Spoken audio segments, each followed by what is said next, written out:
경제학자의 서재. 신냉전의 서막 미중 패권 경쟁, 불안한 미중의 미래. 54인의 석학, 46개의 질문으로 알아보는 미중 관계 그리고 한국과 세계의 미래. 11강. 중국의 국력은 미국의 국력에 비해 어떻게 변해갈 것인가? 앤드루 에릭슨. 미국 해군참모대학교의 중국해상학연구소 설립자이자 전술 담당 교수다. 하버드 대학교 페어뱅크 중국연구소의 객원 교수로도 활동한다. 미국과 중국은 국가 시스템, 이해관계, 목표 등에 있어 점점 달라지고 있다. 일찍이 이 두 나라가 동시에 강대국이었던 적은 없었다.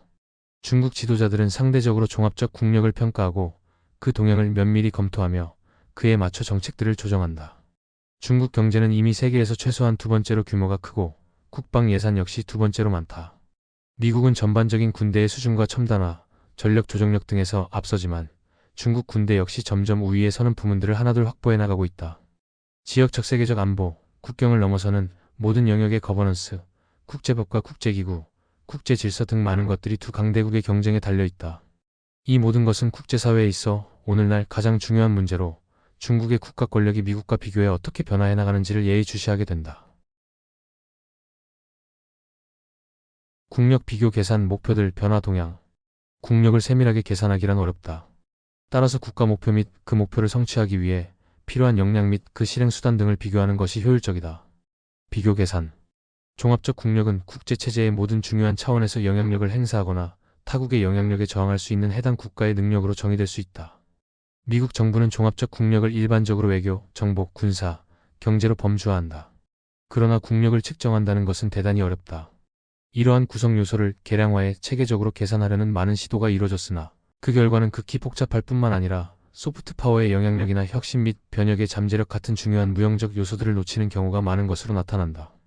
그런 이유로 미국과 중국의 분석가들은 국가의 상대적인 국력 순위를 매길 수 있도록 넓은 범위에서 각종 평가 도구들을 개발해왔다.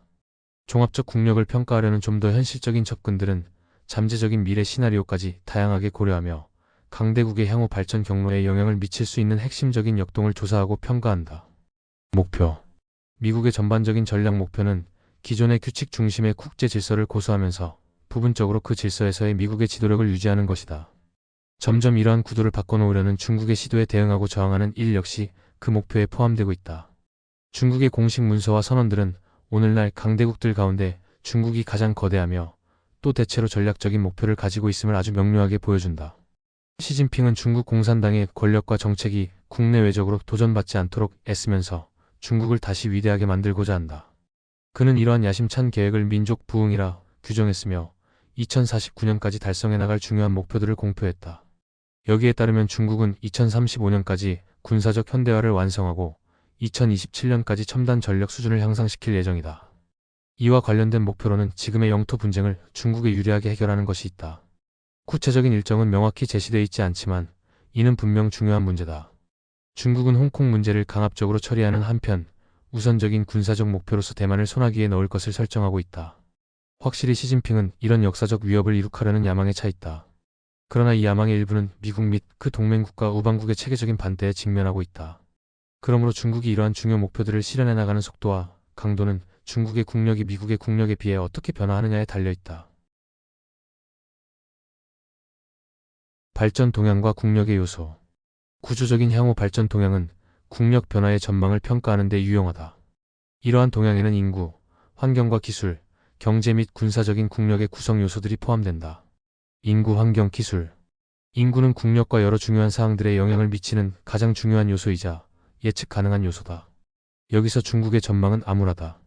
1990년대 초반에 이미 출생률이 인구 대체 수준 이하로 떨어졌으며 노동 가능 인구는 2015년에 정점을 찍은 뒤 점차 줄어들고 있다. 2028년 이후 전체 인구는 14억 4천만 명 이상을 넘어서지 않으며 노동시장 신규 진입 인구는 2030년까지 절반으로 감소하게 될 것이다. 2040년에는 결혼 정년기의 남성이 여성보다 3천만 명 더 많아지며 중국 정부의 예측으로는 65세 이상의 고령 인구가 3억 4천만 명에 이를 것으로 보인다. 노인 인구가 미국 전체 인구보다 많아지는 것이다. 또한 중국의 전체 인구는 매년 400만 명씩 감소하게 될 예정이다. 조만간 역사 속에 어떤 국가보다도 많은 은퇴자를 가진 나라가 되는 것이다. 그리고 과거 어느 때보다 적은 노동인구가 그들을 부양해야 한다. 2100년이면 중국 인구는 현재의 절반으로 감소할 수 있다. 일찍이 그 어떤 강대국도 역전된 인구 피라미드를 가지고 번영을 계속 이어가지는 못했다. 중국은 2015년 한 자녀 정책을 폐기했으나 너무 서둘러 도입한 바람에 출생률은 이미 인구 대체 수준 아래로 떨어져 버린 후였다. 또한 그 정책은 두 세대에 걸쳐 삼촌이나 숙모, 사촌이 없는 외동아이들을 만들며 친척 없는 가족의 비중을 증가시켰다. 이런 가족은 부모와 한 명의 자식, 혹은 기껏해야 부부와 두 명의 자식으로 구성된다. 부부가 모두 외동일 경우 잠재적으로 양가 4명의 부모와 8명의 조부모에 해당하는 숫자의 노인들을 책임져야 하기에 이들은 전례 없는 노인 부양 의무에 직면하게 된다. 2500년 동안 이어진 유교 기반의 강력한 가족 네트워크가 갑작스럽게 해체되면서 회복 탄력성과 기업가 정신 역시 심각하게 손상될 위기에 처한 상황이다. 결국 중국의 극적인 고령화 및 인구 감소는 미지의 도전 과제인 셈이다. 이렇게 점점 커지는 인구 공백을 메우고자 중국이 개발하고 있는 폭지 프로그램은 많은 예산이 들어가는 사업이며 경제 성장이나 외교 및 국방 정책에 쓸 자산을 돌려 쓰는 것이다. 외동아들인 병사가 결혼하지 않은 채 사망한다면 가문의 대가 끊기는 것인데 이런 현상이 늘어나면 중국의 군사 기획에도 상당한 영향을 줄 수밖에 없다. 인구 문제는 선진국의 공통된 장기 과제라고 할 수 있지만 중국은 이에 대해 어느 나라보다 대비 없이 그리고 대규모로 직면하고 있다. 중국에 불리하게 작용하고 있는 또 다른 근본적인 요소는 바로 환경오염이다. 중국은 세계에서 가장 끔찍한 공기, 식수, 토양 오염으로 고통받는 국가다. 이것은 경작에 적합한 토지 비율이 낮아져 식량 안보 리스크가 높아지는 결과로 이어진다. 오염은 중국의 성장과 보건의료, 생산성, 그리고 전반적인 국가 번영의 질적 양적 측면에 모두 심각한 부정적 영향을 미친다. 마지막으로 중국의 기술은 상당한 잠재력을 보유하고 있지만 다음의 이유에서 만병통치약은 아니다. 첫째, 그 기술로 다른 도전들을 완전히 해결할 수 없다. 둘째, 중국 기술의 첨단화와 혁신 역량은 아직 절반의 성공으로 남아있다. 중국이 자체 개발한 코로나19 백신의 제한적인 효과는 중국의 혁신이 그 수요에 비해 여전히 부족함을 보여주는 중요한 사례다. 셋째, 고령화와 친족 유대감의 감소가 기술 혁신을 불가능하게 만들지는 않더라도 그 동력을 약화시킬 것임은 분명하다. 경제. 중국이 가진 가장 유리한 잠재력은 논란의 여지는 있지만 그들이 점점 동아시아 경제의 중심으로 복귀하고 있고 국제적으로 경제 확장의 강력한 추진자라는 점이다. 이러한 특징은 중국의 옛 왕조 시대와 많이 닮았다. 대략 2세기 전에 중국은 전 세계 부의 약 30%를 창출했다. 미국 국가정보위원회 NIC는 중국이 2040년까지 세계에서 가장 큰 경제 대국이 될 것으로 전망했다. 중국이 전 세계 GDP의 22.8%를 차지하면서 20.8%를 차지하는 미국보다 조금 더 큰 규모의 경제를 가지게 된다는 것이다. 그러나 중국의 성장의 속도는 느려지고 있고 채무는 증가하며 개혁은 지연되고 있다. 중국이 국가적 세계적 차원에서 추진 중인 1대1로 같은 거대한 인프라 개발 사업은 인상적인 투자이기는 하지만 재정적으로 지나친 부담이 된다. 지난 30년 넘게 추진된 중국식의 따라잡기 경제 성장 모델은 지속될 수 없을 듯하다. 중국은 개발도상국의 고질병인 중간 소득 함정에 빠져 선진국 수준으로 경제 발전을 이루지 못할 위험에 처해 있다. 중국 지도부는 새로운 성장 모델을 지지할 수 있는 국내 소비 기반의 경제로 이행한다는 목표를 세웠으나 이를 성취하지 못할 듯하다. 정부 주도의 투자와 제조업 중심의 구조로부터 혁신 서비스 경제로의 진정한 이행은 강력한 기득권의 저항을 극복할 수 있는 개혁을 필요로 한다. 중국 공산당이 이러한 산적 과제들을 수행하기에는 정치적 위험성이 너무 높다. 중국 지도자들은 경제적 관점에서 무엇을 해야 하는지를 알고 있지만 그런 선택을 하게 되면 자신들의 정치적 권위가 약해진다는 사실도 너무나 잘 알고 있다. 딜레마에 직면한 그들은 기존의 권력 구조를 유지하기 위해 단기적인 안정성을 추구하면서 미래의 경기 둔화를 감수하는 쪽으로 움직인다. 군사력은 시진핑이 전반적인 국가 목표와 하위 목표를 달성하는 데 결정적인 요소다. 이는 중국이 상대적으로 큰 우위를 점하고 있는 영역이기도 하다. 지리적으로 인접한 지역에서의 군사적 목표 달성을 최우선시하면서 전력을 집중하고 있는 중국군은 동북아시아의 하나여 미군에 맞서고 있다. 중국의 결정은 미국의 안보 공약과 지역 질서를 전환시킬 수 있는 행동들을 촉진할 수 있는데 특히 대만과 관련해 더욱 그러하다. 따라서 이 문제는 분석가와 정책 결정자들에게 초미의 관심사로 떠오르고 있다. 중국의 군사적 역량과 군대 배치 수준에 종합적으로 경쟁할 수 있는 상대는 미국 정도다. 자체 개발 노력에 더해 외국의 군사 기술을 획득하고 적용하는 대규모 시스템의 지원을 받는 중국의 군사력은 영역과 규모 면에서 주변국들이 대적할 수 없을 정도로 급속하게 성장했다. 군사적 하드웨어 역량이 소프트웨어 역량의 발전까지 모두 이끌고 있다. 중국은 충분히 좋은 지금의 해법에 만족하는 한편 미래의 기술을 최대한 이끌어낼 여러 대규모 프로젝트에도 전략적 투자를 하며 전술적 유연성을 보이고 있다. 2020년 미 국방부가 의회에 제출한 연간 보고서에 의하면 최근 중국의 급속한 군사적 현대화는 여러 부문에서 정도의 차이는 있지만 해외에서 미국의 군사적 우위폭을 좁히고 있다. 그뿐만 아니라 군함 건조, 육상 재래식 탄도미사일, 크루즈 미사일, 통합적 방공체제 등에서는 이미 미국을 능가하고 있다. 그러나 이러한 성과들이 시공간을 초월해 계속 지속된다고는 볼 수 없다. 중국이 최첨단 기술을 얻으려 할수록 더 큰 비용과 복잡성에 직면하면서 진전 속도가 현격히 떨어지게 될 것이기 때문이다. 향후 전망. 미국의 전반적 세력과 영향력이 압도적이었을 때조차도 중국은 강대국이던 자국의 역사적 위상을 회복하려 애써왔다. 굴욕의 세기와 마오쩌둥 체제하의 경제적 고립 기간은 상대적으로 짧은 일탈의 시기로 치부된다. 지금 문제는 특히 시진핑의 목표와 미국을 고려할 때 중국이 얼마나 강한 국가가 될 수 있는지, 그리고 그것이 어떤 의미를 가지는지다. 최종적인 대답은 불확정적이다. 그러나 지금까지 언급한 내용들을 고려한다면 어느 정도 일관성 있는 통찰과 지표들을 확인할 수 있다. 중국의 국력이 증가하는 기세는 분명히 둔화되고 있으며 그 추세는 앞으로 더욱 심해질 것이다. 아직 중국은 전반적인 세력과 영향력에 있어 미국을 능가하지 못하며 대만 병합 같은 핵심적인 목표를 달성하지 못하고 있다. 지금의 난관들과 장기적 국력 동향을 고려하면 미국이 앞으로 험난한 길을 가리라는 것을 전 세계가 익히 알고 있다. 따라서 그러한 중국의 도전들은 이미 충분한 검토를 받았으며 어쩌면 일부 과장된 면도 없지 않다. 반면에 중국은 자체적으로 급증하는 도전에 직면하고 있지만 그 도전들에 아직 충분한 대응을 하지 못하고 있는 듯하다. 어찌됐든 성장 기조가 둔화된 중국이지만 일부 우위와 강점이 있는 영역에서는 중대한 수정주의적 성과를 낼 수 있다. 여기서 현 상태를 유지하는 것이 미국에게는 가장 유리하다. 한편 중국이 영유권을 주장하는 여러 분쟁 지역에서 그 목표를 기어코 달성하려고 한다면 중국은 훨씬 더 큰 위험과 더 낮은 실현 가능성을 떠안게 될 것이다. 물론 향후 몇 년 동안 세계는 미국과 중국의 세력 경쟁보다 더 많은 사건을 목도하게 될 것이다. 더 큰 역동성과 불확실성이 두 나라에 영향을 미칠 것이고 이는 다른 나라들도 마찬가지다. 한 가지 메가 트렌드가 특별히 큰 영향을 미칠 것인데 중국과 동북아시아에 닥치는 유례없고 돌이킬 수 없는 고령화가 바로 그것이다. 이는 다른 선진국들도 비슷하며 미국도 어느 정도는 예외가 아니다. 팽팽한 대결의 초기에는 강대국들 사이의 긴장, 위기, 충돌의 위험이 한층 높아질 것이다. 하지만 이후부터는 고령 사회의 평안을 추구하려는 경향이 늘어날 것이다. 물론 국가가 노하고 퇴보함에 따라 비국가 행위자들이 서로의 규범을 두고 다투며 무질서와 위험을 증대시킬 가능성이 커질 수 있다.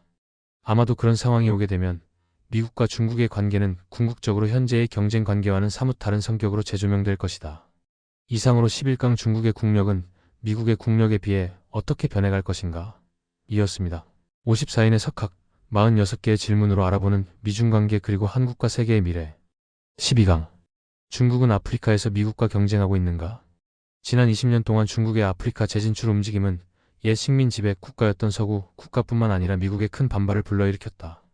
중국 정부는 중국, 아프리카 관계를 연대와 호혜의 관계로 묘사했지만 서구의 미디어와 관료들은 그 관계를 착취적인 것으로 조명하는 경우가 많다.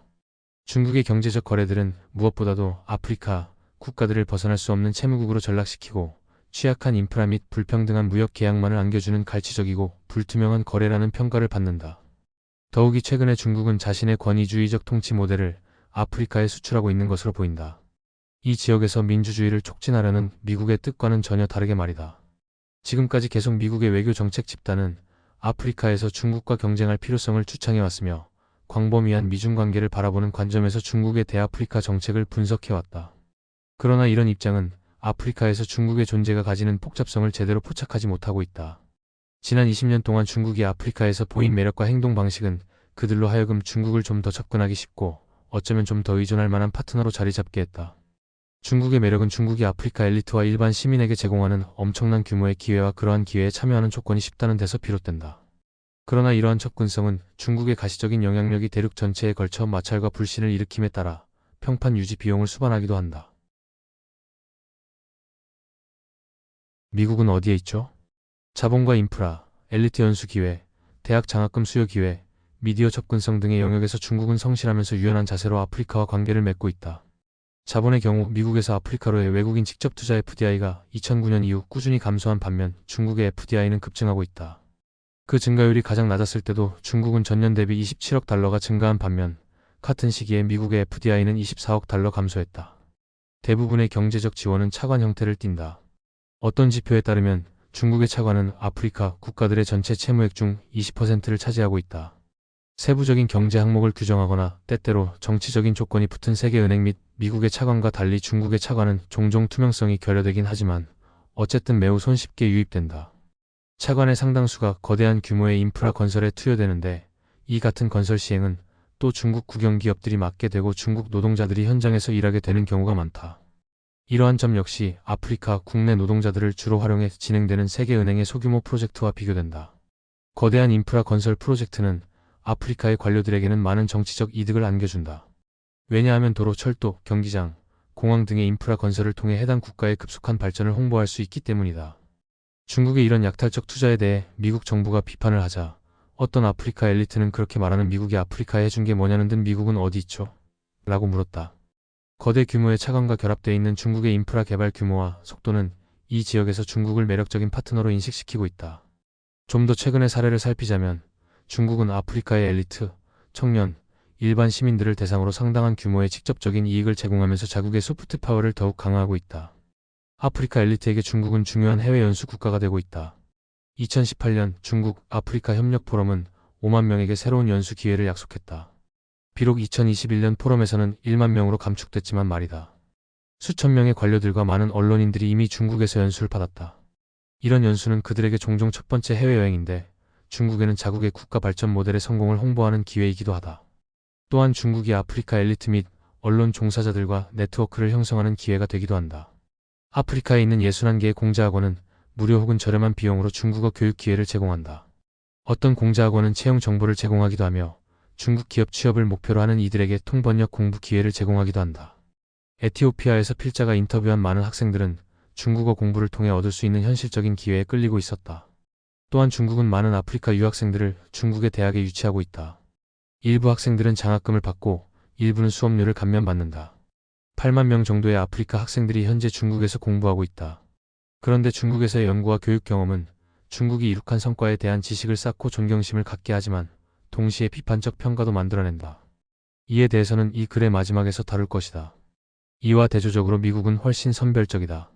미국 국무부가 운영하고 있는 젊은 아프리카 리더십 이니셔티브는 1년에 약 700명 규모의 장학금을 지급하는데 대단히 어려운 선발 과정을 통과해야 한다. 풀브라이트 프로그램은 200명 규모의 펠로십 기회를 제공한다.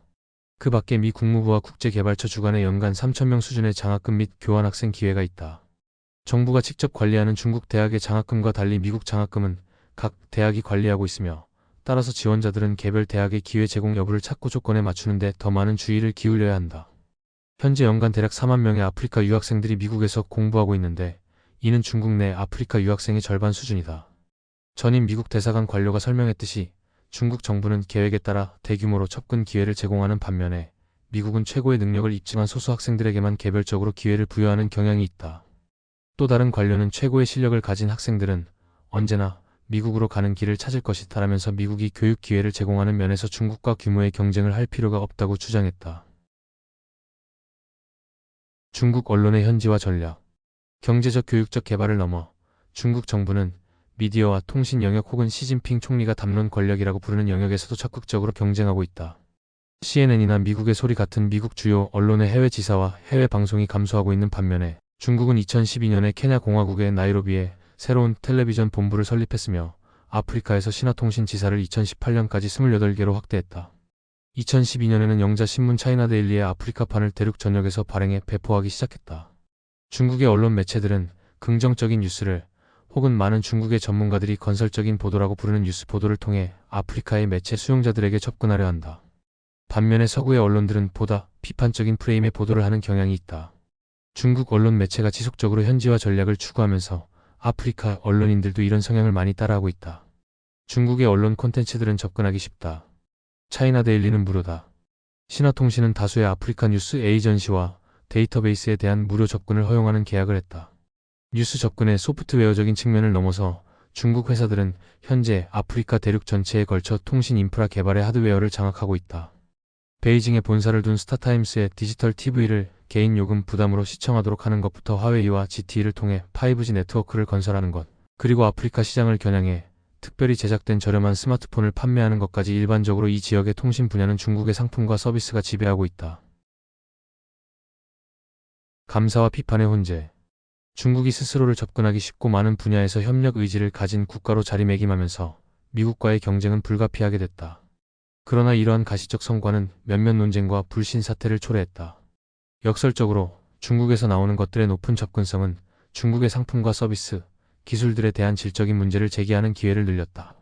질에 대한 이러한 불만은 아프리카에 대한 중국의 영향력을 묻는 정기적인 여론조사에서도 나타난다. 이러한 현상은 필자가 에티오피아에서 수행한 광범위한 현장 조사에서도 드러났다. 에티오피아 도시 거주민들과의 많은 면담을 통해 중국에 대한 감사와 비판이 혼재돼 있음을 발견할 수 있었다. 택시 기사는 중국이 건설한 도로는 장마 기간에 빗물이 흘러넘친다고 지적했고, 호텔 직원은 중국 텔레비전 세트에 대해 불평했으며, 에티오피아 관료는 중국 소비자들도 거부하는 중국 상품을 들여오고 있다고 조롱했다. 에티오피아 혹은 중국에서 중국어 교육을 받은 에티오피아 학생들은 교육 수준에 대한 불만을 토로했다. 그리고 중국 미디어 콘텐츠들은 비록 이용하기 쉽고 아프리카에 대한 긍정적인 내용들이 많을지라도 엘리트 집단 외에서는 널리 소비되고 있지 않다. 질에 대한 이런 우려는 중국의 상품과 서비스들이 이타적인 선물이 아니라 전략적인 거래로 인식된다는 사실에 근거하고 있다. 중국의 지원들은 수혜국 쪽의 재정 투입이나 기타 책무 이행을 요구하는 경우가 많기 때문에 그런 조건이 적절한 것인지에 대한 의문이 나온다. 거대 규모의 인프라 건설 등과 같은 몇몇 중국 프로젝트들은 장기간의 고비용 사업이다. 채무의 덫 외교라는 비유의 실제, 다시 말해서 중국이 계획적으로 아프리카 국가들의 채무 부담을 증가시켜서 아프리카의 자산을 획득하려 한다는 주장은 아직 경험적으로 뒷받침되지 않았다. 그러나 여론조사를 해보면 중국의 지원 상황을 알고 있는 응답자들이 채무 문제를 매우 우려하고 있음을 확인할 수 있다. 이런 의식은 에티오피아, 케냐, 앙골라 등에서 한결같이 나타난다. 이 같은 염려는 중국인들이 집단적으로 거주하면서 현지인들과 실제로 섞여서 사는 국가에서 증폭될 수 있고, 그 지역의 주민들이 중국인을 경계, 혐오하는 경우도 없지 않다. 필자의 연구 주제를 들은 아디스아바바의 한 교수는 중국인들은 결코 아프리카를 떠나지 않을 겁니다라고 말했다. 미중 대결에 대한 피로감. 그러므로 아프리카에서의 중국의 영향력 확장은 미국의 이익에 대한 위협으로만 볼 수 없는 복잡한 현상이다. 중국은 분명 경쟁적이고 대립적인 존재이다. 중국은 자원과 경험, 그리고 상품들에 대한 대규모의 접근 기회를 제공한다. 그러나 이러한 접근은 때때로 아프리카 국가들과 협상할 필요와 아프리카 대중의 반발에 부딪힐 가능성에 봉착해 있다. 아프리카인들은 수동적인 원조 수혜자로서 위축되기보다는 적극적인 소비자이자 협상가로 행동한다. 더구나 중국의 가시적이고 적극적인 활동에도 불구하고 아프리카의 많은 국가들은 미국과 더욱 긴밀한 관계를 맺으려 하고 있다. 가나에 있는 비당파적인 범아프리카 연구기관 아프로바로미터가 2019에서 2020년 사이에 18개의 아프리카 국가들을 대상으로 조사한 결과에 따르면 대부분의 국가들은 중국 모델보다는 미국 발전 모델을 선호하는 것으로 나타났다. 필자 역시 에티오피아에서 학생들과 엘리트들을 인터뷰하면서 미국과 중국에서 교육과 연수의 기회가 주어진다면 대부분은 미국을 선택한다는 것을 알았다. 그들은 미국의 투자와 장학금에 대해서도 대부분은 환영하고 감사하게 여기고 있었다. 그러나 아프리카의 오피니언 리더들은 대륙에서 강대국 간 대결이 재현되는 것에 강력히 반대하고 있으며 중국과 미국 두 국가 중에서 어느 한쪽 편을 들어야 한다는 사실에 대해 거부감을 가지고 있다. 아프리카 대륙에는 미국과 중국뿐만 아니라 다른 많은 나라들이 경합하고 있으며 특히 오늘날 러시아, 튀르키예, 인도까지 여기에 끼어든 상황은 아프리카 정치인과 기업인들에게 더 큰 협상력을 부여한다. 필자가 인터뷰한 대부분의 에티오피아 관료들은 기왕이면 소수보다 다수의 외국과 파트너십을 맺는 일을 선호한다. 그들은 중국의 초청 연수를 흔쾌히 수락하지만 그와 동시에 미국의 투자를 얻기 위해서도 노력한다. 두 선택지는 대립적이기보다는 보완적인 것이다. 미국이 중국과 경쟁하기를 바란다면 먼저 아프리카와의 관계를 다시 긴밀하게 만들어야 한다. 오직 중국과의 경쟁이라는 목적을 위해서가 아니라 아프리카와의 관계 그 자체에 충실해야 한다. 미국은 프로그램의 높은 질적 수준을 부각시킬 수 있으며 기업, 시민사회, 아프리카의 초기 기술 산업 분야 등에서 상호 보완적인 지원을 제공할 수 있다는 점에 초점을 맞출 수 있을 것이다. 그런데 지금 이 시간 미국은 27개의 군사기지와 6,000명의 군 인력을 가진 미국 아프리카 사령부 활동에만 열중하고 있다. 미국 국제개발처에 따르면 2019년 아프리카에 대한 미국의 군사원 조육억 4천만 달러는 교육 분야 원조 3억 1천만 달러보다 2배 높았다. 일부 자원을 안보에서 교육으로 이동하는 것은 생산적인 첫걸음이 될 것이다. 빌드 액트 같은 선도적인 정책을 통해 좀 더 많은 미국 기업들이 위험을 감수하고 아프리카 투자에 나설 수 있도록 장려하는 것도 생산적이다. 이 빌드 액트는 양당이 공동 발의한 법안으로 이에 따라 미국의 새로운 개발 원조를 담당하는 국제개발금융공사가 창립됐다. 보건개발 같은 몇 개의 영역에서는 미국과 중국이 더 자주 협력할 수 있다. 중국 정부 관계자들은 에볼라 전염병에 맞서 중국과 미국이 함께 싸운 경험을 성공적인 사례로 자주 언급한다. 미국과 중국의 관계가 양국 간에 그리고 세계 차원에서 심각한 긴장에 직면하면서 중국 위협론을 주창하는 사람들의 목소리만 커지고 있다. 중국 위협론은 이해하기 쉽고 대중적이지만 필연적으로 생생한 현실을 반영하지 못한다. 지금 중국은 아프리카 지도자들과 대중들에게 첫 번째 선택지는 아니지만 종종 접근하기 쉬운 선택지로서는 유일하다. 이런 상황은 아프리카와 중국 모두에게 미래의 생산적인 경쟁과 협력을 위한 많은 여지를 남긴다. 이상으로 12강. 중국은 아프리카에서 미국과 경쟁하고 있는가? 이었습니다. 54인의 석학, 46개의 질문으로 알아보는 미중관계 그리고 한국과 세계의 미래. 13강. 대중국 정책은 어떻게 만들어지는가? 효과적인 대중국 정책의 개발이 지금보다 더 중요하고 또 복잡한 적은 없었다. 오늘날 세계에서 중국이 단독이든 공동이든 개입하지 않은 문제란 없다. 중국의 행동은 매일같이 모든 곳에서 미국의 활동과 뒤얽힌다. 이는 지속적인 기반 아래서 여러 세트의 정책 결정을 만들어야 할 필요가 있으며 그런 정책은 미국과 중국의 국민들뿐 아니라 세계의 수많은 사람들에게도 중대한 영향을 줄 수 있음을 의미한다. 따라서 대중국 정책 개발은 마치 영원히 연주를 멈추지 않는 오케스트라를 지휘하는 것과 비슷한 전략적 과제다. 어떤 날, 어떤 곳, 어떤 시간대든지 미국과 중국의 정책 개발 전문가들은 여러 프로젝트의 장점을 논의하고 외교관들은 난항을 겪는 협상에 골몰하며 무역협상가들은 갑론을 박을 벌이면서 전투기 조종사들은 태평양 전역에서 서로의 국경에 아주 가깝게 날아다니고 있다고 보면 된다. 대통령을 비롯해 어떤 유력한 고위 인사라 할지라도 모든 사안에 대한 확정적 지침을 내려줄 수는 없으며 미국의 모든 활동에서 그것이 중국에 대해 가지는 의도와 중국에 대한 평가 등을 적절하게 버무려낸 메시지를 담아내기란 어렵다. 하지만 이렇게 정책의 통일성이 없는 상황에서는 혼란된 신호를 상대에게 보낼 위험과 그에 따라 잘못된 소통과 잘못된 계산이 빚어질 위험, 그리고 그것이 위험한 결과를 초래할 가능성이 항시 존재한다는 것을 알아야 한다. 정부 전반의 대중국 정책 프레임의 수립. 정책의 통일성을 기하기 위해 매일같이 미중관계 문제와 맞닥뜨리는 수천 명의 미국 공직자들에게는 일정한 방향성과 선명성을 부여해주는 프레임이 필요하다. 그리고 이것은 대통령만이 만들 수 있는 것이다. 미국 정치체계에서 미국 국민이 뽑고 미국의 대중국 관계의 기조와 방향을 세팅할 수 있는 능력을 갖춘 사람은 그 말고는 아무도 없다. 이런 까닭에 행정부가 출범하고 초기에 대통령이 대중국 관계에 대한 일련의 기본 원칙들을 수립해두는 게 절실하다. 이로써 정부 각급 부처의 공직자들은 각자의 일상 업무에서 마주치는 중국 관련 사안들에 대응할 지침을 얻게 되는 것이다. 이를 위해 대통령은 공식 연설, 미국 국가안보전략백서의 발행, 기밀화된 대통령 정책 지침 작성, 특정 정책 문제들에 대한 신중한 결정 등을 활용할 수 있다. 이런 업무는 백악관 관료들에서 각 부처와 사무국들에 이르는 인사들이 대통령의 생각을 설명하고 그것을 각자의 사안에 적용하려는 적극적 노력에 힘입어 이뤄진다. 가령 필자는 백악관 NSC 중국 국장으로 2013년부터 2017년까지 재직하며 정기적으로 각 부처와 사무국을 방문하고 그 지도부가 대통령의 대중국 정책 비전에 대해 어떤 우선순위를 가지고 있는지를 보고받았다. 그것이 노동부든 항공우주국이든 환경보호국이든 교통부든 그 어떤 정부 부처의 정책 포트폴리오에도 중국 관련 사안이 빠진 곳은 한 군데도 없었다. 미중관계의 성격에 대한 공동의 이해 수립. 정책 결정자들은 미국과 중국 사이의 역학관계가 어떤지, 중국에 대한 미국의 레버리지 포인트가 어디인지에 대한 공통의 이해를 수립할 필요 또한 있다. 트럼프 행정부는 초기에 무역 정책과 관련해 결정을 내릴 때 중국에 대한 철진한 평가에 기초했는데 이는 다시는 탑습해서는 안 될 사항이다.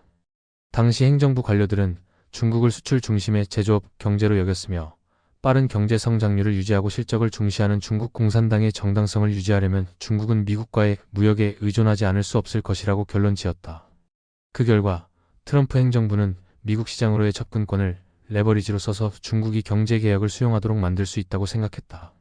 트럼프 행정부 관료들은 중국의 경제 성장이 대체로 내수시장의 성장과 미국 외 국가들과의 무역에서 창출되고 있으며 대미 무역의 비중은 점점 줄어들고 있음을 파악하지 못했다. 트럼프 행정부가 관세와 그 밖의 수단으로 중국에 일방적인 압력을 가했을 때 중국은 미국의 압력에 굴복하는 대신 비슷한 식으로 보복했다. 레버리지에 대한 미국의 과대평가가 가져온 손익계산서는 실로 어마어마했다. 무역 전쟁으로 미국 내 일자리 24만 5천 개가 사라졌고 280억 달러의 납세자 기금이 사라짐으로써 미국 농업을 유지하던 자원이 격감했다. 2017년에서 2020년까지 중국의 대미 직접 투자액이 90% 줄고 미국의 GDP는 0.7%가 줄었다. 무엇보다도 무역 전쟁이 목표로 삼았던 중국 경제 모델이 가지는 기본적 문제점들의 해결 방안은 손도 대지 못한 채로 남았다. 확고한 목표 설정. 잘 정비된 정책 과정은 정책 입안자들이 실현 가능한 목표를 설정하고 그 실현 계획을 수립하게끔 유도하는 것이어야 한다. 이런 과정은 문제가 되는 사안에 관련된 모든 행위자들이 적절하게 평가된 대로 선택지들 사이의 균형이 유지돼야 하며, 또한 그 정책을 시행할 최종 실무진이 일하는 정부 내 모든 부처들에게 적극 수용될 수 있어야 한다. 중국을 향한 구체적인 행동과 메시지가 중요하기는 해도 효과적인 대중국 정책의 모든 요소들이 직접 중국과 엮이지는 않는다. 예를 들어 바이든 행정부는 앞으로 기술 관련 문제가 미중 경쟁에서 핵심이 되도록 입장을 정했다. 미국이 국내에서 그리고 동맹국들과 함께하는 일은 미국의 혁신 역량을 강화하는 것이며, 이를 통해 미국의 능력이 중국을 능가하게 된다면 그런 역량 강화 결정은 중국 또는 중국 기업들에 대해 내리는 어떤 결정과 동등하거나 그 이상의 의미를 가지게 되는 것이다. 이는 과학, 기술, 공학, 수학 분야의 연수 기회를 넓히고 첨단 기술 인프라를 개선하며 해외의 자본과 재능을 미국으로 끌어들이고 기초 및 응용 연구 개발에 더 많이 투자하고 파트너 국가들과 인력 및 자원을 공유하는 일 등을 포함한다. 따라서 효과적인 대중국 전략은 여러 정책 영역들의 통합을 필요로 한다. 예를 들어 경제 정책이 안보 정책과 따로 놀 수는 없다. 인권 문제에 대한 고려가 무역 및 투자와 관련한 정책적 고려와 별개일 수 없다.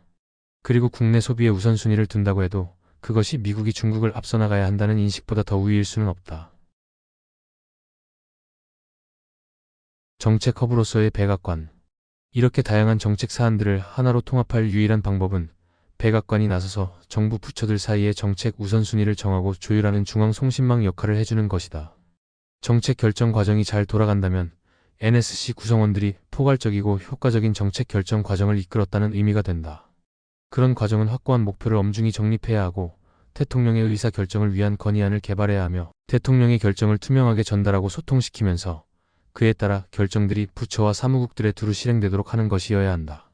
이러한 과정이 효과적으로 수행되려면 양방향 모두에서 투입과 제안 제시를 허용해야 한다. 고위 관료들이 만날 경우 그들은 즉시 행동을 취해야 마땅한 가장 최근의 위기나 문제에 초점을 맞추려는 경향이 있다.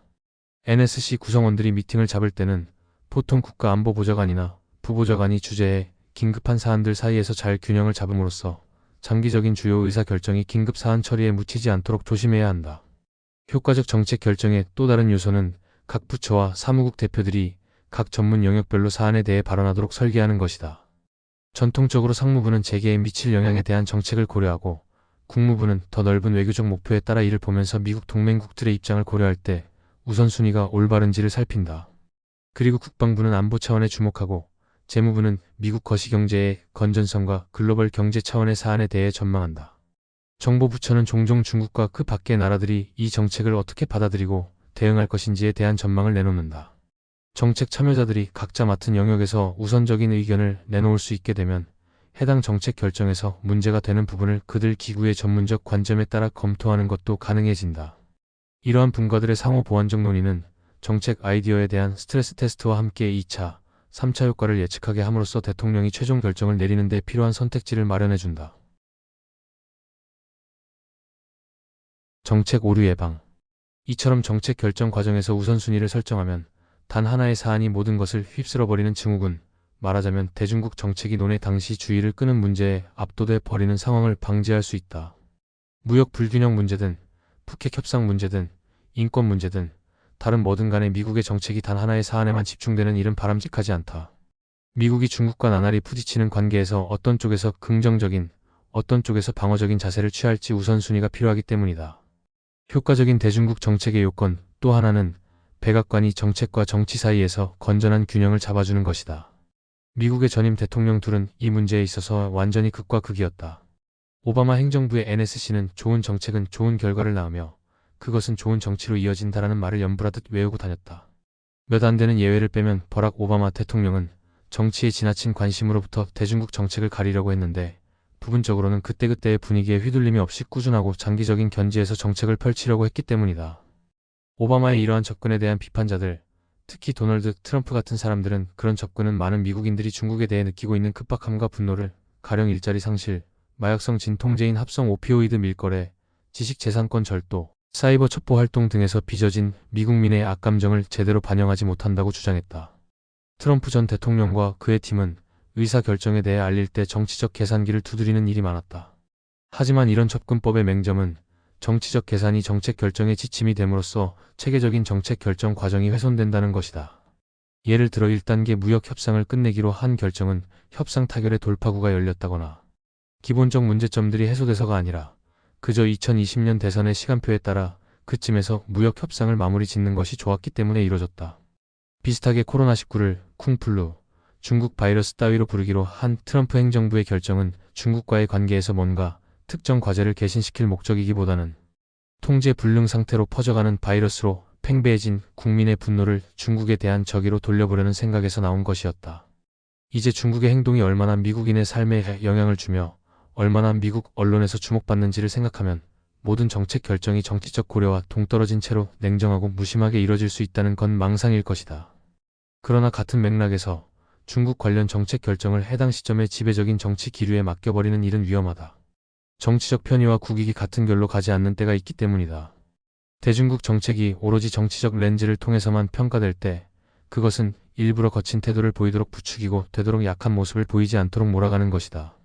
따라서 정책 결정은 단기적인 정치적 영향과 장기적인 전략적 이해를 모두 고려해 이뤄져야 한다.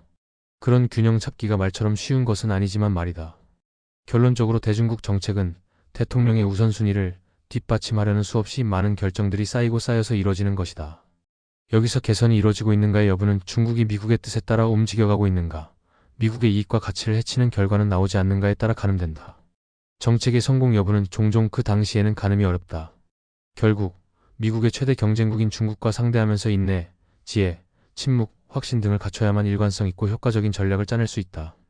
궁극적으로 미국과 중국은 어떤 통치체제가 그 국민에게 더 나은 결과를 내놓는지를 놓고 장기적인 체제 경쟁에 묶여있는 셈이다. 그 성과에 따라 세계에서 누가 더 높은 인정을 받느냐가 정해질 것이다. 미국의 정책이 미국민의 삶을 향상시키고 미국의 글로벌 리더십을 더 강화시킬수록 미국은 중국과의 경쟁에서 더 효과적으로 우위를 점할 수 있을 것이다. 이상으로 13강 대중국 정책은 어떻게 만들어지는가? 이었습니다. 54인의 석학 46개의 질문으로 알아보는 미중관계 그리고 한국과 세계의 미래. 14강 새로운 세계 질서에 중국을 위한 자리는 있는가? 1967년 리처드 닉슨은 포린 어페어스에 기고한 글에서 아시아는 지금 놀라운 변신을 하고 있다고 주장했다. 세계 인구의 절반이 거주하는 아시아가 정치 경제적으로 가장 역동적인 지역으로 급부상하고 있다는 내용이었다. 닉슨은 그 지역에 들이운 중국의 오랜 그림자를 경계하면서 중국의 변화 필요성을 역설했다. 사회주의 혁명의 고취에서 중국 내부 문제의 해결을 더 우선하는 쪽으로 노선의 변화를 촉구한 것이다. 닉슨은 미국이 고립주의의 유혹에 굴복해서는 안 되며 오히려 미국의 번영과 안보에 기여할 수 있도록 아시아의 강점에 기반해 아시아 국가들을 지원해야 한다고 주장했다. 또한 그는 10억의 역량 있는 국민들을 가진 중국이 국제사회의 외부에 머물러서는 안 된다고 고언했다. 지역적 세계적 이익은 중국을 고립시킨 채 유지될 수 없으며 미국 역시 중국 봉쇄에 대한 과도한 부담을 홀로 감당할 수 없다는 것이다. 그로부터 50년이 더 지난 지금 이 안정적이면서도 역동적인 아시아는 계속 잘나가고 있다. 이 지역에 살고 있는 이들 전 세계 인구의 60%는 매년 세계 성장의 3분의 2 이상에 기여하고 있으며 그런 점에서 21세기 아시아는 지구의 무게중심이라 할 수 있다. 닉슨이 예견했고 실제로 그가 일정 역할을 담당했던 중국의 1972년 개방과 함께 중국의 변화는 이러한 급속한 발전에 있어 핵심적인 기능을 수행했다. 중국의 내부 문제에 시선을 돌리면 마오쩌둥의 사망 이후 중국의 지도자들은 근대화를 강력하게 추구했으며 이는 역사 교과서에 나올 만한 사건이었다. 불과 50년 사이에 10억이 넘는 중국 인구의 1인당 소득은 $100 미만에서 $10,000 이상으로 치솟았다. 이러한 역동성은 제2차 세계대전 이후 세계의 평화와 안정, 그리고 번영을 가능하게 만들었던 기존의 국제 질서를 뒤흔드는 권력 이동을 함께 가져왔다. 아시아와 중국의 경제력은 어떤 경제체제도 상호 의존과 산업별 특화로부터 자유로울 수 없는 세계화와 성장을 추동시키는 데 기여했다. 이러한 상호 의존성의 증가는 일부 국가들 사이에서 중국의 군사력과 이해관계의 확장, 그리고 그 의도를 끊임없이 의심하게 만드는 안보 불안감으로 나타나고 있다. 국제 규칙을 회피하거나 무시하는데 능수능란한 중국이 강대국들의 무력 충동을 제약하려는 시도는 오히려 중국에 대한 우려를 증폭시킬 뿐이다. 그러나 세계적인 강대국에 대해 우려하는 것과 지난 70년 동안 내적으로 복잡하게 짜인 국제 질서에서 그 강대국을 제외하는 것은 전혀 다른 차원의 일이다. 아주 오랜 기간 평화와 번영을 유지해온 시스템을 해체하는 것은 위험할 뿐만 아니라 무모하기도 하다. 현 세계 질서에 내재된 중국. 국제 체제를 객관적으로 볼 때 중국은 분명 주요 행위자다. 1971년 중화민국 혹은 대만을 대체해 유엔 안전보장이사회 상임이사국이 된 후 중화인민공화국은 유엔의 대부분의 조약과 협정을 수용했으며 WTO에 가입했고 글로벌 차원에서 공공재의 주요 공급자로 활동해왔다. 미국 다음으로 유엔 회비를 가장 많이 분담하고 IMF와 세계은행의 지분을 상당수 가지고 있는 중국은 비록 여전히 과소대표되고 있지만 유엔 안보리의 5개 상임이사국 중에서 가장 많은 나라, 예를 들어 이란, 아프가니스탄, 이라크, 북한, 남수단 등과 그 외 해적 소탕 작전을 포함해 평화유지군을 파견하면서 세계 평화 유지에 기여하고 있다. 글로벌 인프라 개발을 위한 금융 원조 액수도 가장 많다. 특히 최근 중국의 고위 관료들은 세계 질서에 대한 중국의 외교 정책과 비전은 유엔 헌장과 국제법, 그리고 개방적이고 포용적인 다자주의에 기반하고 있다고 강조한다. 아울러 글로벌 평화 번영을 유지하고 협력해야 하는 강대국들의 책임과 필요에 부응하고 있다고 역설한다. 그러나 여전히 중국을 세계 질서에 들어오게 허락한 것은 실수였다고 주장하는 세력이 있다.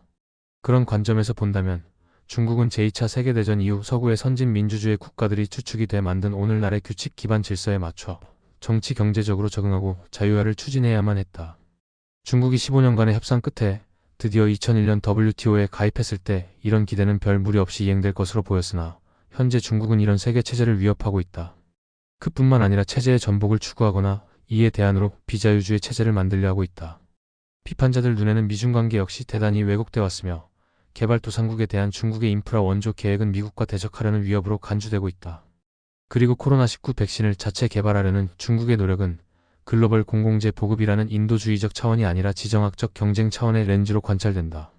제2차 세계대전 이후의 제도들에 기반해 확립된 자유주의적 국제 질서가 중국과 같은 거대한 권위주의적 국가 자본주의 체제에서 적응하기 힘든 설계임은 확실하다.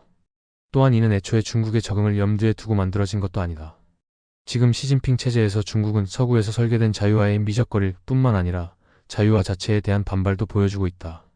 이제 중국은 서구의 시스템을 자기 구미에 맞게 뜯어고치려 하거나 아니면 자국을 그 시스템에 맞추되 적어도 누군가의 희생을 전제로 할 것이라는 의구심을 불러일으킨다. 일부에서는 중국의 이른바 윈이라는 구도를 동전을 던져서 앞면이 나오면 내가 이기고 뒷면이 나오면 내가 진다는 식의 아전인 수격체로 섬에 지나지 않는다고 의심하기도 한다. 세계가 최소한의 평화와 번영을 누리려면 규칙 기반의 질서를 지키기 위해 중국을 추방하거나 적어도 맞서 싸워야 한다는 목소리도 높다. 이런 맥락에서 트럼프 행정부의 인도 태평양 전략은 대륙보다는 해양에 주목하면서 아시아에서 중국을 떼서보는 전략인 한편 그 지역과 세계 질서에서 중국을 분리시키고 제외하려는 전략적 함의를 가진다. 그러나 이러한 주장들은 국제체제의 변화, 글로벌 권력 구조의 변화 및 중국이 이미 국제체제에 깊숙이 들어와 있음을 적절하게 고려하지 못하고 있다. 지난 30년 동안의 세계화는 너무도 심층적이고 역동적이어서 단 하나의 거대 권력이 이를 지배하기란 매우 어렵다. 오늘날 통신과 운송기술, 그리고 과학 연구계 등이 통합된 글로벌 가치 사슬은 국경의 제약을 뛰어넘는다. 국제체제에 영향을 미치는 크고 작은 다양한 권력들이 각종 규칙과 관행, 제도를 선도하거나 변형시키고 있다. 국가 간의 연합 역시 공동의 이슈 혹은 지역적 이해를 모색하기 위해 유동적인 집단화를 모색하고 있다. 국제체제 자체가 확장되어 왔으며 다차원적으로 중첩적이고 교차적인 질서로 분화되어 온 것이다. 중국은 이 모든 질서의 핵심적인 참여자다.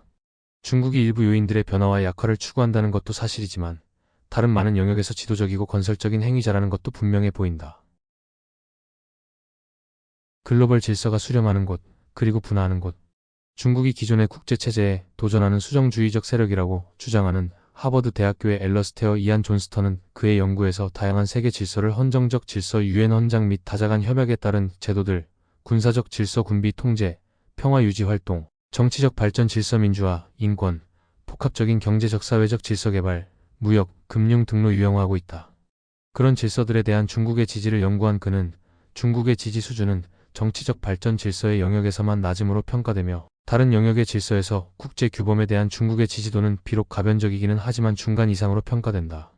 지난 25년 동안 무기 통제, 핵 비확산 규범, 평화 유지 활동 등 몇 개의 사례에서 국제 규범에 대한 중국의 지지는 점차 상승해왔다. 국제 개발과 무역 등 다른 사례에서도 중국은 원칙상 그러한 국제 질서를 지지하고 있다. 다만 실천 과정에서 그런 질서를 채택하는 것은 느리게 진행됐다. 증가하는 중국의 영향력에 비례해 중국의 역할에 대한 다른 국가들의 평가 역시 높아지고 있다. 예컨대 중국은 거대하고 팽창적인 시장, 급속한 근대화, 엄청난 외환 보유고 등으로 인해 세계 경제 질서에서 일반적으로 대단히 높은 영향력을 가진 행위자로 평가된다. 2020년 중국의 국내 총생산은 2010년 대비 2배 증가했으며 앞으로도 5에서 6%대의 성장률을 유지한다면 2035년까지 다시 2배 증가할 것으로 예상된다. 중국은 지난 40년 동안 중대한 사회 불안정 없이 경제 개혁을 관리하면서 수억 명의 국민들을 빈곤에서 구제했으며 생산 가치 사슬을 형상시키면서 세계적 수준의 사기업을 무수히 육성했다. 이런 인상적인 결과를 만들어낸 경제 분야의 기술 관료들은 다른 개발도상국들을 충분히 매료시킬 만한 경쟁력을 갖춘 것으로 보인다. 중국이 계속해서 자국을 개발도상국으로 규정하고 비동맹 운동과 연계하려 하며 평화 원칙, 1955년에 반둥회의에서 미국 중심의 자유진영도 소련 중심의 공산 진영도 아닌 비동맹을 표방하며 내세운 영토 보존과 주권 존중, 상호 불가침, 내정 불간섭, 호혜 평등, 평화 공존의 5원칙. 당시에는 저개발국이자 중립 외교를 지향하던 중국은 여기에 적극 찬동했었다에 대한 지속적인 지지를 보내고 최근 대규모 전쟁에 개입하지 않으면서 경제적 근대화에 성공하는 모습 등은 서방 국가들에게는 초조함을 줄지라도 가중되는 압력에 시달리는 다수의 유엔 회원국에는 길잡이처럼 여겨지는 것이다. 과거에는 중국이 자국의 근대화에 집중했기 때문에 유엔 안보리 상임이사국 중에서 국제적인 기여 역시 최소한의 수준을 유지했고 쟁점이 되는 투표에 대해 기권할 정도로 소극적 자세를 보였지만 지난 10년 동안 안보, 금융, 기술, 노하우 등의 부분에서 세계적인 공공재의 공급자로 탈바꿈해왔다. 이 모든 공공재는 과거에는 미국을 포함한 선진 민주주의 국가들이 대부분 공급해온 것이었다. 유럽의 한 무역 담당관이 언급한 것처럼 중국은 자유주의 무역체제의 정신이 아니라 오직 문구에만 충실하면서 이 모든 성과를 이룩해온 것이 사실이다. 분명 환율 조작, 급격한 무역 불균형, 합의된 시장에 대한 접근 장벽, 정부 보조금, 지식재산권과 기술 도용 등의 문제들은 여러 국가의 불공정한 경기장으로 여겨질 만했다. 많은 행위자들이 중국의 느린 시장 개방 속도에 어려움을 겪었으며 중국이 글로벌 기준의 공정한 자유주의적 무역 규칙에서 일탈하는 것이 아닌지 우려를 표명해왔다. 그러나 이런 시각은 분명 위와 같은 문제점이 있다고 하더라도 중국이 성취해온 진전을 간과하는 경향이 있으며 계속 변화하는 도전 앞에서 글로벌 시스템을 존속시키는 데 어떻게든 도움이 되지 않는다. 현 체제에서 최선은 중국이 체계적으로 규칙이나 변화를 회피하는 것에 대한 책임을 촉구하면서 해결책을 모색해 나가는 것이다. 혹은 체제의 허점을 보완하고 현재의 문제를 처리할 수 있는 다자간 규칙을 고안하면서 문제를 해결해 나가는 것이다. 이러한 모색은 충분히 가능한 일이며 또 해야만 하는 일이다. 물론 그 결과는 절대적으로 안전하다거나 완벽한 해결책을 제공해 주지는 않을 것이다. 그러나 치명적인 붕괴는 막을 수 있으며 또한 새로운 산업으로부터 나오는 수익을 촉진하고 최대한 공정하게 배분하는 데 도움을 줄 수 있을 것이다. 정보와 데이터의 흐름을 규제하는 국제 질서는 초기 단계고 경쟁도 치열하다. 국경을 넘나드는 정보의 흐름을 어떻게 관리할 것인가에 대한 국제적 합의도 아직 형성되지 않았다. 이미 알려진 것처럼 중국은 이 영역에서 유엔 중심의 거버넌스를 추창한다. 이러한 거버넌스는 국경 내부에서 작동하는 주권 국가의 통제력과 현재의 규제 구조에 기반하며 1차적으로는 국내 법으로 시행되고 있다. 몇몇 주요 강대국들은 중국의 이런 입장에 대해 전반적으로 또는 부분적으로 동의한다. 이 같은 심정적 동의는 거버넌스를 향상시키고 정보 기술에 대한 국민적 관심에 부응하려는 추진력 때문이기도 하지만 자국민들을 감시하고 통제하려는 의도도 작용하고 있다. 이 영역에는 상업적 군사적인 이해관계, 첩보활동, 법 집행 범위의 충돌에서 기인하는 심각한 불신이 자리잡고 있다. 그리고 아직까지는 이러한 상호 불신이 글로벌 통신과 인터넷 인프라를 공유함으로써 얻게 되는 명백한 공통의 이익을 크게 해치고 있다. 정보 영역에서 서구와 중국의 주도권 경쟁이 어떤 결과를 낳을지는 불확실하다. 그러나 그 결과가 세계적인 비즈니스, 운송, 통신 등에 미치는 영향력은 막대할 것이다. 국제적인 정치 발전 질서에 대한 중국의 지지 부족, 심지어 대항이야말로 서구가 가지는 가장 큰 불만 요인이다. 즉, 중국의 국내 정치 구조와 민주주의 및 인권 규범 간의 간극은 미래의 국제 질서에 끼치는 중국의 영향력에 대한 서방 세계의 우려와 불안의 핵심이다. 이런 불안은 특히 중국이 내국인을 억압할수록 증가한다. 중국이 시민활동가와 법률가, 비판자들을 투옥하는 등 자국민들을 대상으로 권력을 남용하고 티베트와 위구르의 소수민족을 대규모로 투옥하고 억압하는 행태들이 중국의 국경을 넘어 확장될 수 있다는 우려는 타당하다. 더구나 중국은 세계 무대에서 더욱 지배적인 역할을 수행할 수 있기에 더욱 그렇다. 최근 홍콩 사태에 대한 중국의 조치는 이런 우려를 더욱 증폭시키고 있다. 국제 제도를 중국의 국내 정치 구조에 개입시켜 변화를 유도할 수는 없지만 중국과 같은 주요국 정부가 유엔 협약에 명문화되어 있는 시민의 기본권 보호를 최고 수준에서 준수하도록 지속적으로 압박하는 것은 필요하다. 국제기구들이 주권 국가의 국내 정책이나 행태를 좌우할 수는 없을 것이다. 그러나 극단주의자를 뿌리 뽑겠다는 명분이든 부패를 철저히 조사한다는 명분이든 마구잡이식 투옥과 감금은 세계에서 가장 선도적인 국가에서는 수용할 수 없는 규범이라는 것도 분명하다. 누군가는 중국이 독재하기에 안전한 세상을 만들기 위해 정치 발전의 질서와 규범을 퇴보시킬 것이라고 주장하지만 다행히도 그렇게 될 가능성은 거의 없다. 권리 보장은 대중적으로 너무도 익숙한 일이며 이는 중국이라고 예외는 아니다. 시민적 정치적 권리에 관한 국제규약은 유엔 회원국 중 5개국만 제외하고 대부분의 국가가 비준했는데 주요국 중에서는 중국만이 빠져 있다. 이러한 사실은 여러 국가가 높은 수준의 국제 규범을 잘 준수하고 있다기보다는 권리 보장에 대한 명백한 합의가 존재한다는 것을 의미한다. 중국 역시 이러한 권리 규범과 거리를 두기보다는 권리에 대한 정의를 확장하거나 변형시킬지라도 권리 규범을 지키는 선에서 자신들의 정책을 끊임없이 정당화할 것으로 예상한다. 국제 질서 안에서의 공진화. 앞에서 살펴본 것처럼 중국은 이미 세계 질서에 들어온 상태이며 많은 하위 질서에서 지도적인 역할을 하고 있다.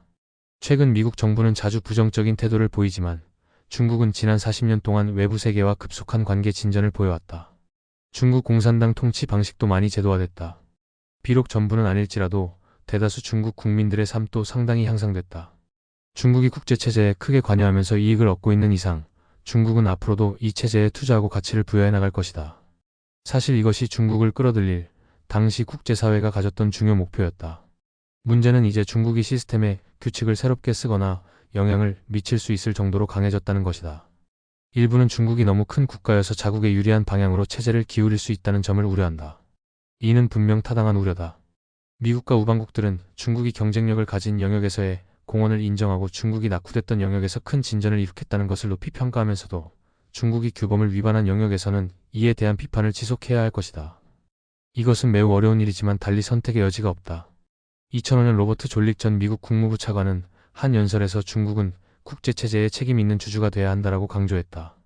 중국은 즉각적으로 예민한 반응을 나타냈고 자신들은 아직 막대한 부담을 질 수 있는 준비가 돼 있지 않다고 답변했다.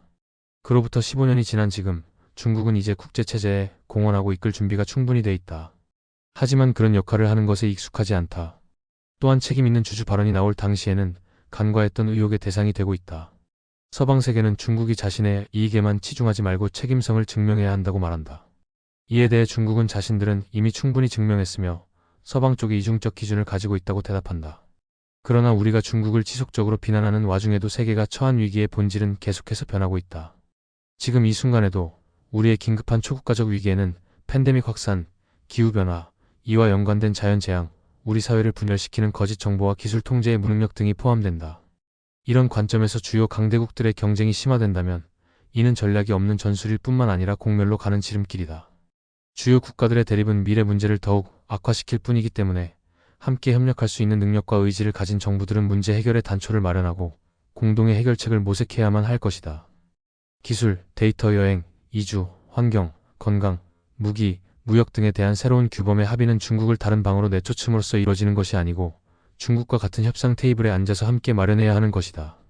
코로나19 팬데믹이 가져온 긍정적 반전이 하나 있다면 그것은 미국과 중국 모두 기존의 위상을 잃어버렸으며 많은 국가들이 새로운 대리자를 찾거나 스스로 주도적 역할을 하는 길을 찾았다는 것이다. 더 이상 G2라는 말은 언급되지 않는다. 국제체제를 능멸했던 4년간의 트럼프 정부 동안 많은 국가들은 새로운 대안을 찾아 배회했다. 유럽은 세계보건기구의 코백스 시설을 통해 백신 보급로를 마련했고 러시아는 자체 백신을 개발해 다른 나라에 공급하고 있다. 한국은 코로나19 확산을 효과적으로 억제했으며 자체 생산한 진단 키트 및 여러 의료 장비들을 빠르게 공유했다. 격동의 시기에 중견 국가들이 보여준 이러한 능력 향상과 지도력의 발휘는 세계체제의 변혁과 이행에서 핵심적인 요소로 작용할 것이다. 물론 미국과 중국은 국제체제에서 여전히 탁월한 건설자의 역할과 가장 적극적인 신참자의 역할을 수행할 것이다.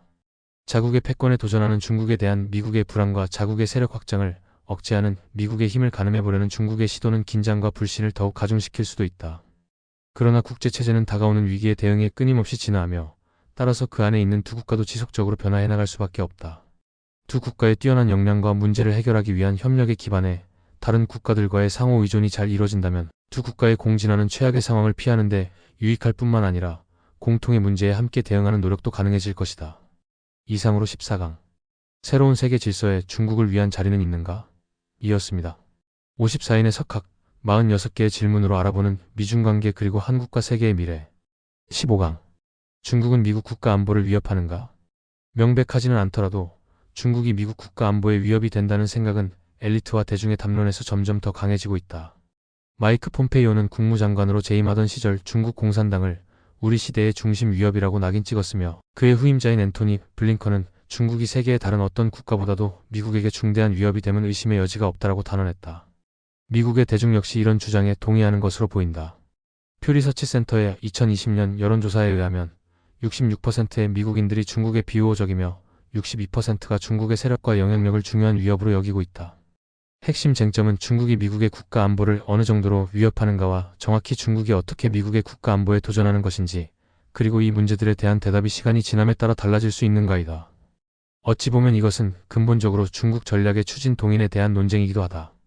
오늘날 중국이 미국의 국가 안보를 위협하는 직접적 간접적 방식 중에서 먼저 두 가지를 살펴보자.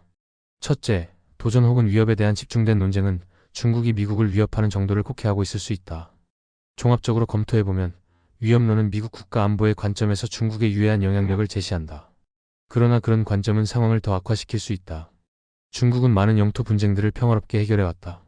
중국은 인접 지역을 넘어서는 곳에서는 미국의 영향력에 맞서기 위해 주로 경제적 정치적 수단에만 의존했다. 중국은 매우 다양한 국제기구의 능동적인 회원국이다. 우월한 미국의 재래식 군사력에 직면한 상황에서도 중국은 최소한 핵무기 선제 사용 포기 원칙을 바꾸지 않고 있다. 둘째, 필자의 경우 과거 중국의 전략 경향과 추이에 대한 연구도 수행했지만 여기서는 오늘날의 도전에 중점을 둔다. 이러한 중국의 도전들은 앞으로 5년에서 10년까지 그 범위가 확장되고 강도도 증대할 것으로 보인다. 그러나 많은 도전들은 중국과 미국, 각 국가의 전략 및 국내적 요소 등의 지속과 변화에 달려있다. 예를 들어 미국이 자국의 국가 안보를 어떻게 인식하고 있는가는 중국의 위협 정도를 결정하는 중요한 요인이다. 그런데 이 문제에 대한 명확한 정의가 없다. 안보 개념은 군사적 공격이나 정치적 종속으로부터 국가를 보호하는 방어적 개념부터 미국의 영향력을 줄이려는 시도를 막는 광범위한 문제까지 때에 따라 다양하게 정의되어 왔다. 2017년 미국 국가안보전략백서는 안보의 4가지 중요한 목표를 다음과 같이 제시하고 있다.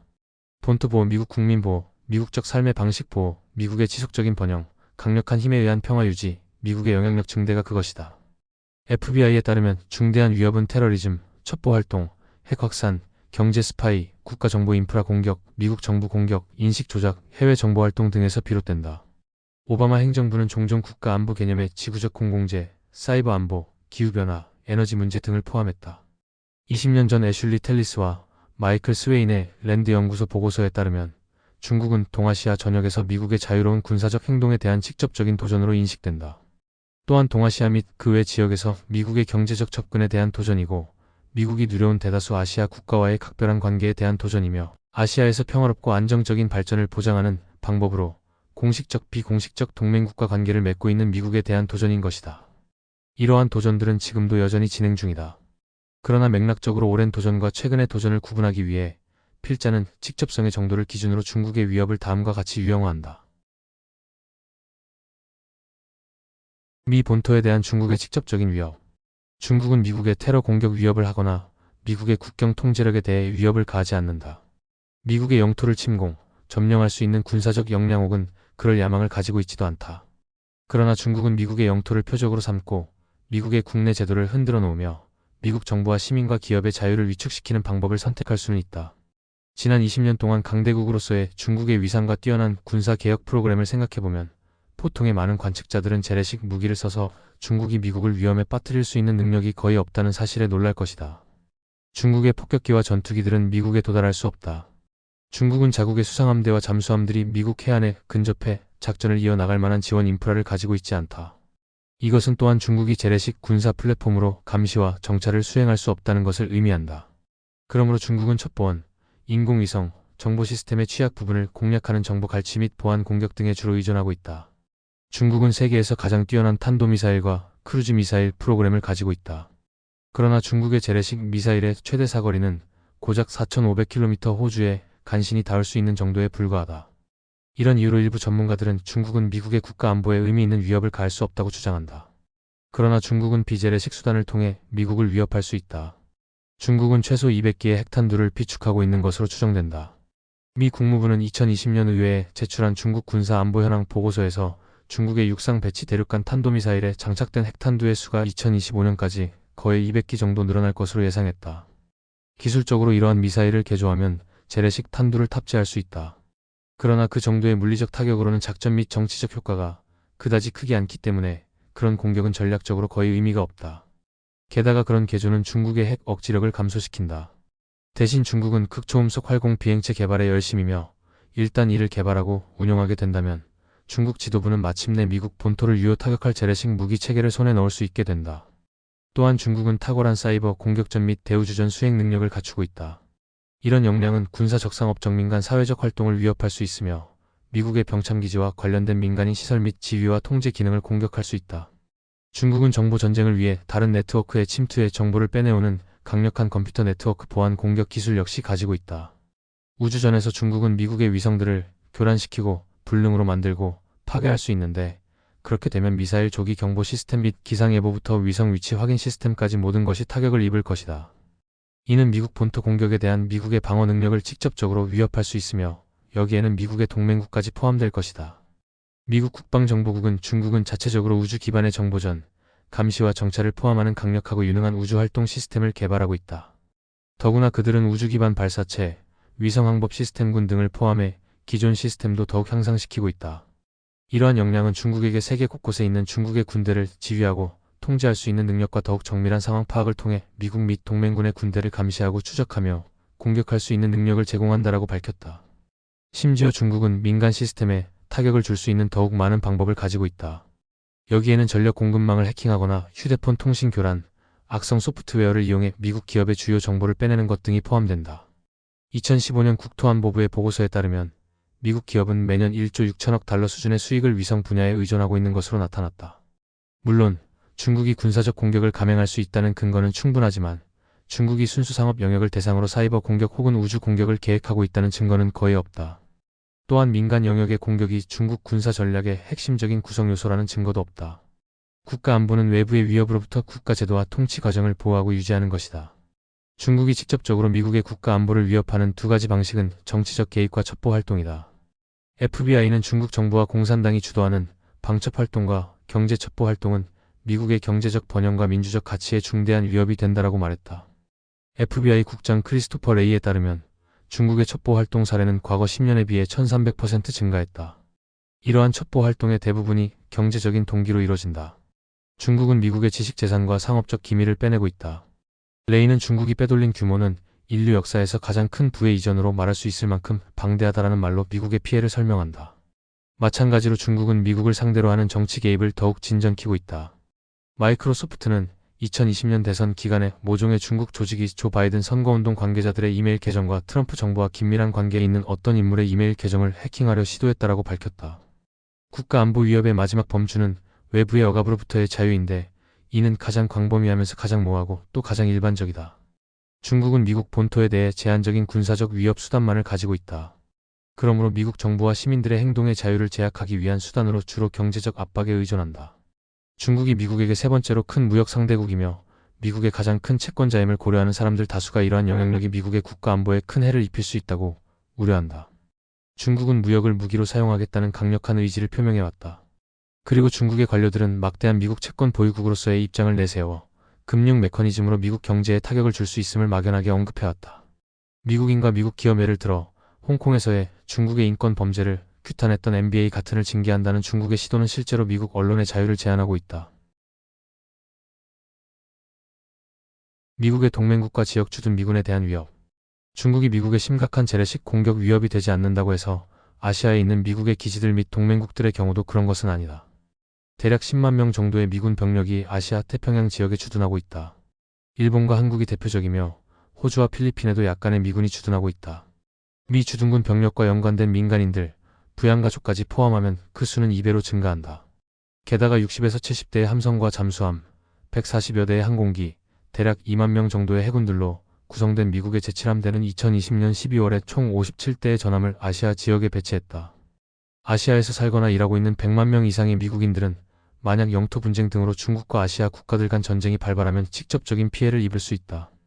이러한 전쟁 가능 국가에는 대만, 필리핀, 인도네시아, 베트남, 일본, 한국, 북한, 싱가포르 등이 포함된다. 이 글에서 중국이 아시아의 미군 기지, 자산, 인력 등을 위협할 수 있는 다양한 방식을 자세히 살펴보지 않더라도 아시아에서 미국 군대와 싸울 수 있을 정도로 중국의 군사적 현대화가 이루어졌다는 점을 언급하는 것만으로 충분할 것이다. 중국은 미군 기지를 몰아내고 미군 항공기를 격추시키고 미국 함선을 침몰시킬 수 있다. 바다에서 항해 중인 함선을 격침시킬 수 있는 함정 공격용 탄도미사일을 운용하는 나라는 세계에서 중국이 유일하다. 중국의 군사 전략과 교리, 그리고 중국 지도자들의 연설과 활동은 아시아 지역의 미군 감축이 중국의 목표임을 명확히 제시하고 있다. 또한 중국은 미국과 방위 조약을 맺은 동맹국들 일본, 한국, 필리핀, 대만, 호주가 충돌이 발생할 경우 미국의 개입을 차단하려 할 것이다. 1979년 미중 관계 정상화와 함께 미국 대만의 공식적인 방위 조약은 파기됐다. 그러나 같은 해 의회 차원에서 대만 관계법을 통과시켰는데 이 법은 중국이 정당한 사유 없이 대만을 침공할 경우 대만은 그 방어에서 국내적 국제적인 지원을 기대할 수 있다라는 내용을 담고 있다. 더구나 중국은 일본, 필리핀과 영토 분쟁을 이어가고 있으며 북한을 지원한다. 이런 모든 사안들이 중국과 미국 사이의 전쟁을 초래할 수 있다. 중대한 재래식 무기만 위협인 것은 아니다. 미국에 대항해 중국이 활용할 수 있는 사이버전, 우주전, 핵무기 등의 비재래식 수단들은 미국의 동맹국과 우방국을 겨냥할 수도 있다. 중국은 오히려 미국보다 미국의 동맹국을 향해 정치 개입, 첩보 활동, 경제적 압박 등의 수단들을 사용하겠다는 의지를 더욱 강력히 표명했다. 왜냐하면 미국과 아시아 국가들의 동맹 조약에는 군사적 공격에 대한 방어 이외의 문제까지는 포함되어 있지 않기 때문이다. 대표적인 사례로 중국은 한국의 고고도 미사일 방어 체계인 사드가 배치되자 자국민들의 한국 여행을 금지했으며 중국 내 한국 기업들의 문을 닫게 했고 한국산 제품 불매를 부추겼다. 한국뿐만이 아니다. 과거 호주산 와인의 최대 시장이었던 중국은 호주 정부가 코로나19 바이러스 발원지에 대한 조사를 요구하자 호주산 와인에 극단적인 고관세를 부과했다. 한편 중국은 인권 문제에 대해 다른 나라들을 침묵시키고자 경제적 유인책을 쓰고 있다. 체코 공화국이 중국의 인권 침해에 대한 문제 제기를 멈추자마자 중국과 체코 사이의 전략적 동반자 협정이 즉각 체결됐다. 노르웨이도 중국의 인권 운동가들에 대한 대폭적인 지원을 철회하고 나서야 중국과의 무역 관계가 정상화됐다. 미국의 동맹 체제는 전통적으로 미국의 세력과 영향력의 핵심 원천이자 미국 및 세계 안보를 지키는 수단으로 여겨져 왔다. 미국 경제는 자유무역과 세계 곳곳의 천연자원에 효율적으로 접근할 수 있는 능력에 의존하고 있다. 만일 중국이 아시아를 제패하게 된다면 미국 경제에 타격을 줄 수 있는 엄청난 힘을 얻는 것이다. 특히 중국이 일찍이 우세를 점한 상대에게 경제적 압박을 활용해온 행적을 고려해본다면 이런 상황은 그 어떤 미국 대통령도 감수하기 힘든 위협이 될 것이다. 정리하자면 중국은 미국 본토를 대상으로 전시에는 대체로 사이버전, 우주전, 핵무기 등 비재래적 수단으로 위협할 수 있다. 또한 정치 개입 및 첩보 활동 같은 교란적이고 강압적인 활동을 통해 위협을 가할 수 있다. 중국은 해외 미군 기지와 자산, 미국의 동맹국 및 우방국에 중대한 재래식 군사적 위협을 가할 수 있으며 그것은 미국과 중국 간 직접적인 충돌로 이어질 수도 있을 것이다. 이상으로 15강. 중국은 미국 국가 안보를 위협하는가? 이었습니다.